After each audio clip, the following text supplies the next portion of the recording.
Hey guys, so you've taken a bunch of beach photos and you get home and they're just not the same way you remember them. I'm Trevor and I'm here to help you put a little more punch back into those photos. So I got a couple beach photos that I took with Kiana out in Vancouver. So I think they're pretty good, but the highlights might be a little too far off. They need a little bit more. Like her eyes are kind of dark in this one. So where do you go first? So I'm going to start with this image. She's a little bit backlit, so what I'm going to do is bring the highlights down from the sky because I want to see the sky, I want to see more texture back in here. So first option I'll go through is go to the highlights tab in the develop module and play with that until I see a bit more contrast and a bit more details in the highlights of the sky. Here, simple, next lane, shadows. So she was a little on the dark side and I want to bring her up a little bit brighter. So just increase the shadows to positive 47 and I think it's already looking better. So just preview before and after. Pretty good, I think, so far. 2 steps, already starting to look better. Next thing, hit up the white areas, and this is a little more nuanced from the changes that you would see in the highlights area. This one you don't notice the changes as much, but it can bring in just that little bit more punch. And then same with the blacks. Usually I don't do too much blacks because I like my shadows to be a little more the soft side, and I don't like to hit right into the dark areas there.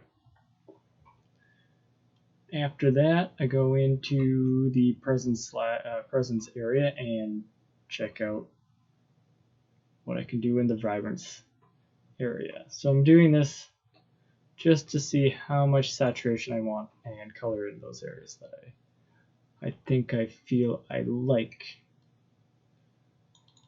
So I'm going to leave saturation alone, and I'm going to skip a few of these and go down to split toning, because split toning gives you a way to hue all the bright highlights or the shadows. So I really feel I want to make this a warm feeling image, so I'm going to go with those reds, those oranges to really punch that feeling. So about there is, or I think I'll take the highlights and then I'll add a little bit more in the shadows, maybe right about here. I'm going to back those down just a little bit. Let's check those out. Let's see. Okay, so we're going to go up to this little tab here, so you can see the difference between the effects of it being on and being off. I do like it with it on a little bit more. However, now I'm starting to feel like the image is too yellow. So from here, I go up into the HSL. So that's the hue, the saturation, and the luminance. So I'm going to start with the hue first. So I'm going to move over the yellow and play with the yellow a bit to bring out a nicer feeling color. So about here is where I like to put it. I'm going to check the orange, make sure I don't screw up the skin color too much. I don't really care what real colors are. I just like the feeling of looking at the image with what the colors are. So I like to just toggle almost all of them just to get a feel for what I can change. So here's about where I want to be. Just a tiny change. I might even bring the yellows down more into the orange hues. Yeah, about there. So I'm going to move over to saturation, maybe punch up the orange a bit more, just a little bit brighter, a little bit more saturated. Then I'm going to move over to the brightness of the orange, so I can really give it that sunset feel if I put luminance a little bit on the negative side.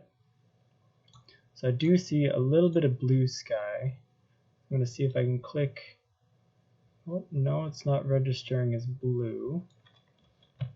I'm going to undo that for now. It looks like it is, but it's... Oh, yeah. Interesting. Okay, so I'm going to play with the other colors that I've adjusted, make the reds just punch a little bit more. Keep her skin color a little on the tanned side. Yeah. Get the white shirt a little darker. The shirt's coming off as blue, so I can make that a little darker there, but then desaturate it. Nice. Alright, so I like to check before and after to see where I'm coming from, just to see how much deviation from the beginning I've gone. So far so good. So now I come back up into the exposure and contrast. Sometimes I want to see what it looks like a little bit brighter, a little bit darker, see if my feeling for the mood has changed. So I'm starting to feel like this would be good. But the subject is still too dark, and I don't know if I can really do what I want to do with the subject brightness in Lightroom. So once I hit my limit on what I can do in Lightroom, I will bring it over into Photoshop. So I'm just going to play with the contrast a little bit, see if I can dial in a little bit more the color I'm looking for. Yeah, not too shabby. I think I like that. How that is. Okay, so now let's move into Photoshop. Edit in Photoshop.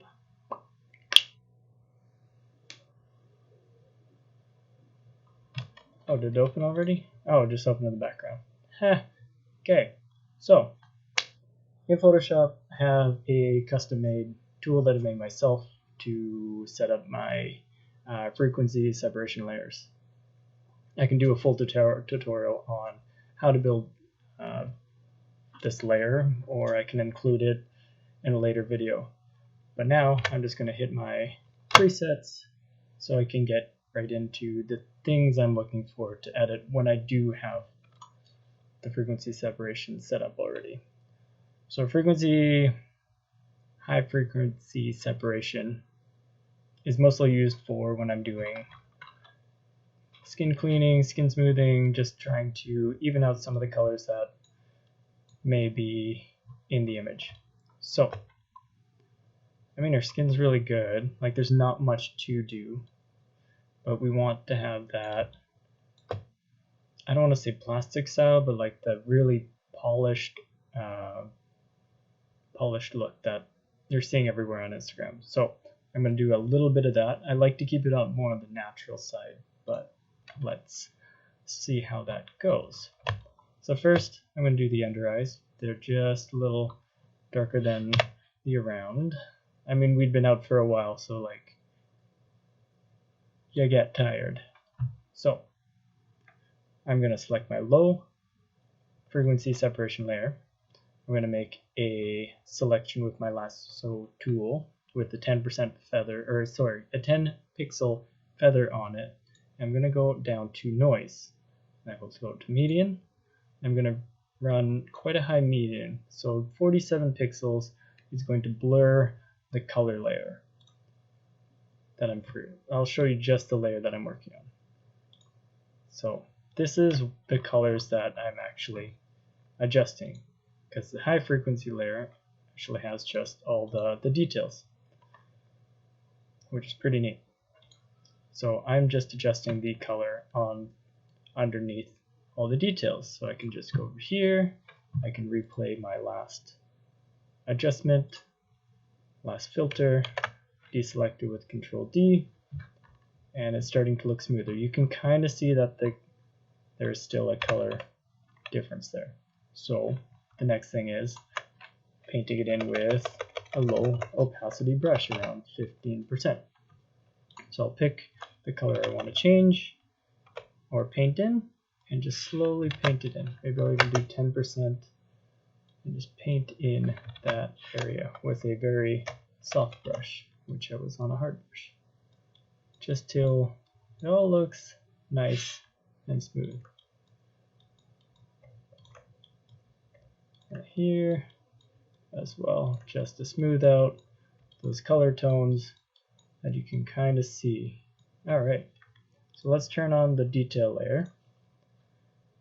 And it's starting to look a little better. Here, let's do before, after. So now the color's closer. Alright, so next thing I do is go up to my high frequency layer, and I'll just work on, wrong brush, so I use the spot healing brush, which is under the J tool, and I will just brush it in to see if it will adjust the way I want to. Not bad, so I'm going to undo that and use the stamp tool, clone stamp, and then just brush, make sure this is set on current layer, and just brush in that one little line, copying from this section of her face, those little details just up in there to even it out so you don't see it. So before, after, before, after. There you go. So I'm going to do the other side the same way. Select it, a section to clone over, and just do a little bit of changes there. Nice. Already just one little change that the camera captured, and it's already looking smoother. So we'll just do little bits of details up here as well. I'll just click away pretty quickly. Might even go over to the spot healing brush to do that very quick. So after I work through that, there's not even that many. I'll make sure I go back to my low frequency layer, head up over to the filter, make sure that median is still there. With my lasso tool, I'm going to even out the skin tones just a little bit on the forehead, the nose, the cheeks, and anything where there's open skin, just to give it that really smooth, youthful look. Yeah. Alright, so head down to the chest to make sure the colors and the skin tones are also even. I tried to avoid selecting shadows because if you adjust the shadows and flatten those out, you lose the definition of the shapes that it's creating. So I'll just do section by section, just a little bit, add it in. Oops, let me deselect that. These don't have to be super accurate either. And then there we go. Nope, deselect, not find. Cool. So the one thing we changed was just a little bit of skin smoothing on the face, chest. Let me zoom in so you can see, just tiny change. But when you zoom out, it actually feels like you did more than you actually did. I like it. Cool. So let's add a little bit of highlights that we lost from the nose. Too much. So 10% brush with a white tool, very soft, on the dodge and burn layer, which I didn't label. So in the dodge and burn layer, you can add, this is where I add the bright areas, and darken up the shadows and stuff, just to give it a little more contrast.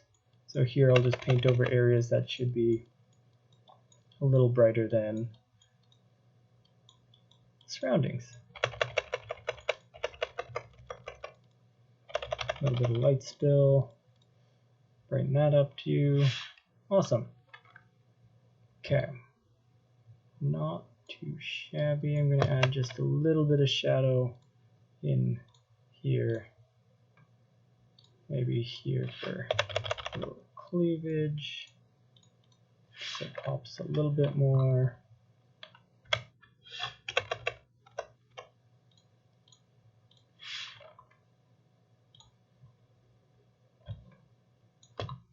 Awesome.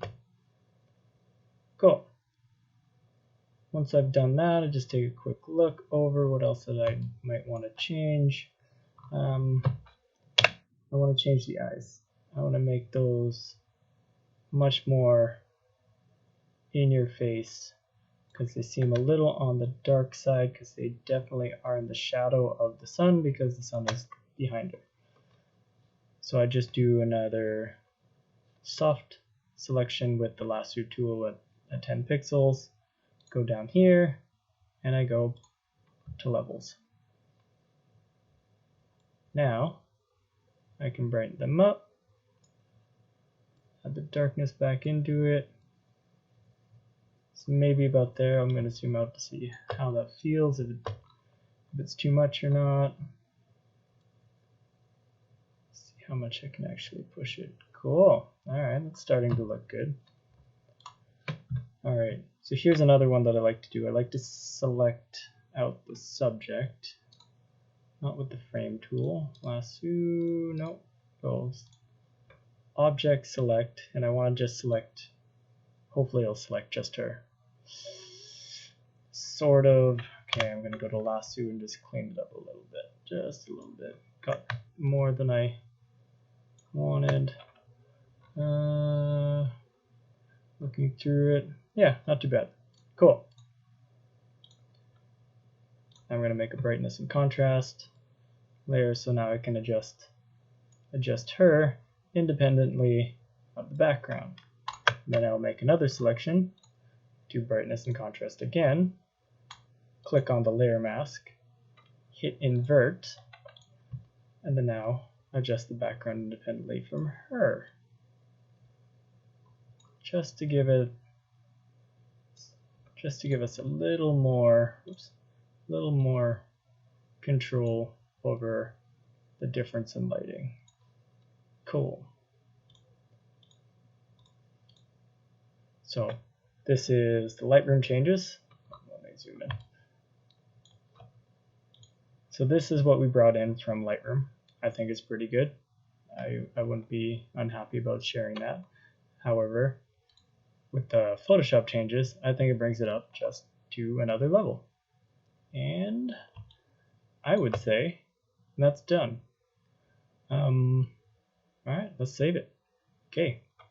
Anyways, leave a suggestion below. I can walk through actual points of any step of these, so I can break it apart, and instead of just watching and following along of how I've done it, I can break down individual pieces. Just let me know what you want to learn.